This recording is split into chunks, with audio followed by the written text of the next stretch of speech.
Chapter 11. The bright morning sun is shining through the window. I go to nuzzle Hattie, but she's not there. And worse, this is not even her bed.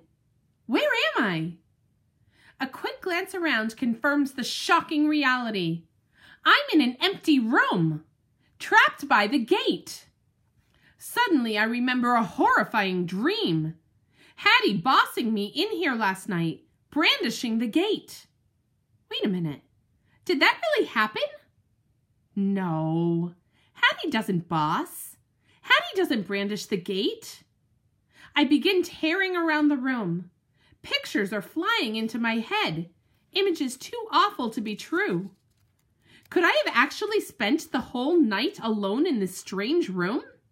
Was I really curled up on this hard wooden floor instead of in Hattie's comfy bed that smells like mint and vanilla? With no Hattie brushing my fur and singing best buddies as I'm falling asleep? Did I even sleep? I'm panting and shuddering. I can't stop racing in circles. It's worse than a nightmare. Finally, I get a hold of myself. There must be something I can do. I rush over to the gate. Hello, I bark. I'm in a boring place and I can't get out. I bark and bark, but nobody is coming. I pause and listen.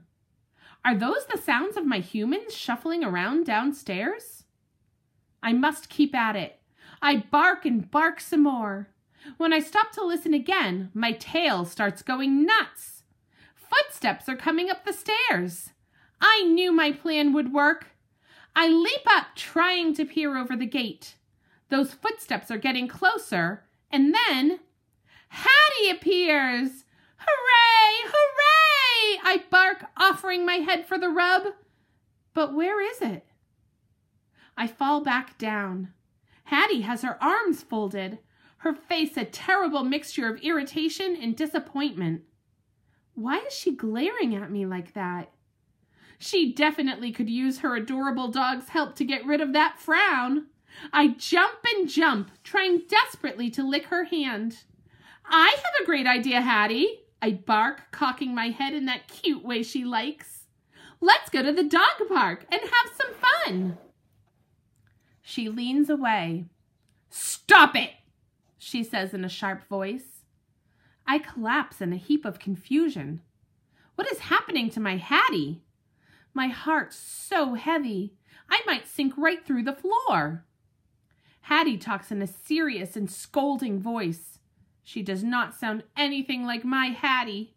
She sounds a little bit like Food Lady does when I climb on the couch. Hattie speaks and speaks, using lots of human words I don't know. They are pelting me like rocks. I can't even look at her. All I can do is cover my eyes and sulk.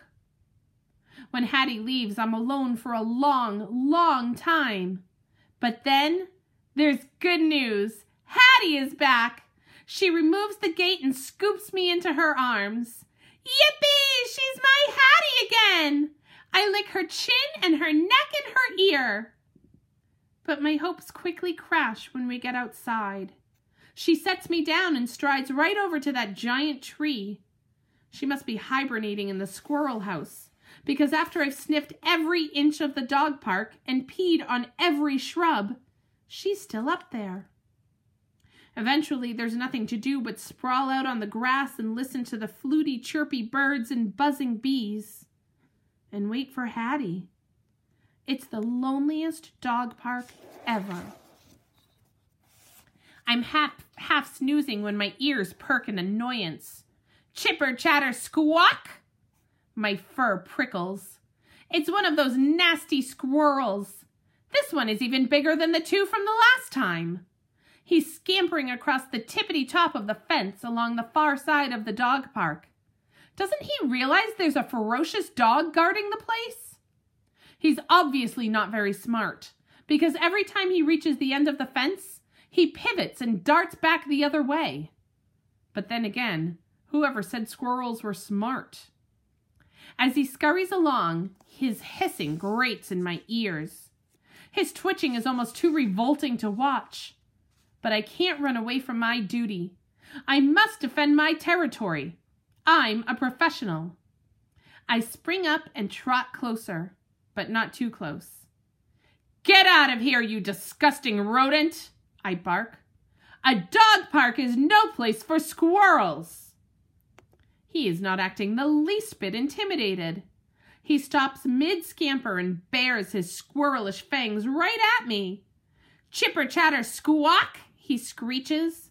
The sound is pure evil. I'm a few paces away, but still within striking distance. I said go away, I bark with more urgency this time.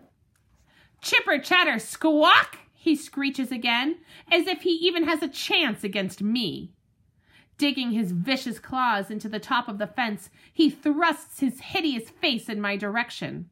He's going to fling himself right at me. I back up a little, every hair on my neck trembling. You're not welcome here, you cowardly beast, I bark. Now beat it before I destroy you once and for all. But my serious threats do not drive him away.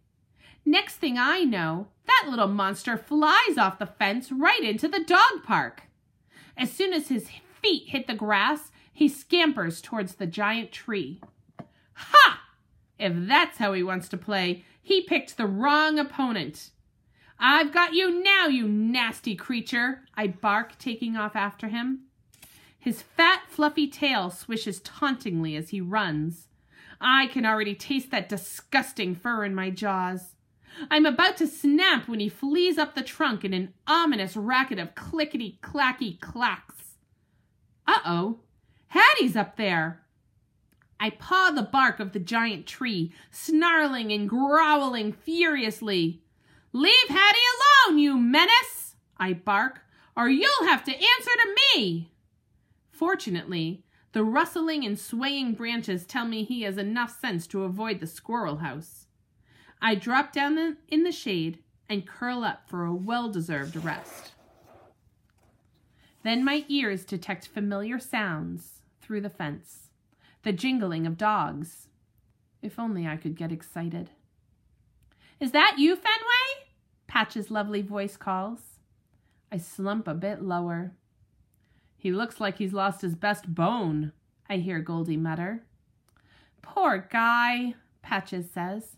It reminds me of the first time our sweet angel left the leashes on their hooks, forgetting all about them. You parked yourself at the door and sulked and stewed and didn't move, not even at supper time. Me? Goldie huffs. I believe you were the one who whimpered and carried on like a puppy when she went out without us that day. She practically shut the door on your nose, like you weren't even there. Patches sniffs. She ran out without giving us so much as a pat. Well, a dog can't keep living in the past, Goldie says. What's done is done. Patches sighs. Still, I can't help but remember the good times. What's the point? Goldie says, then calls over to me. Hey, Fenway, do yourself a favor and move on without that short human. You're only making yourself miserable. Have a little sympathy, Patches says. Can't you see the pain he's in? It's all too much to bear. Leave me alone, I cry. See, Patches says. Hey, I'm only trying to help, Goldie says. Is it my fault if the little guy won't listen to my advice? There's advice, and then there's wise advice, Patches says. And I suppose yours is wise, Goldie grumbles. Fenway, Patches says kindly, we know from experience how hard it is to move on. But believe me, life without your short human isn't as bad as you think. That's your wise advice, Goldie says. Patches ignores her. Listen, Fenway, at first we couldn't accept it, but as time went on, we got used to entertaining ourselves. That's right, Goldie says. Instead of swimming in the pond, now we lie in puddles. You mean we splash in the wading pool, Patches corrects. Speak for yourself, Goldie says with a growl. I lie in puddles. In any case, Patches goes on, we found ways to adjust, and you will too. I want to ignore them, but a sense of fury rises up through my fur and consumes my entire body. In a flash, I'm charging over to the fence. Maybe that's working for you, I say, but I could never live without my Hattie. I am going to get her back. Now, Fenway, I know you're determined, but, Patches says, her eyes sad and wincing, have you actually thought about what a gargantuan task that would be? Hey, maybe he's some kind of super dog, Goldie says with a sneer. I know you both think I can't do it, I say, but I can. I will. Maybe I just need more time, or better ideas, or something, but I'll do it. Just you wait. Would you listen to him? Goldie murmurs. I jump up and scratch the fence. And who knows, I say, feeling a surge of power. When I get my Hattie back, maybe I'll get your angel back too. Patches gasps, but then her face falls.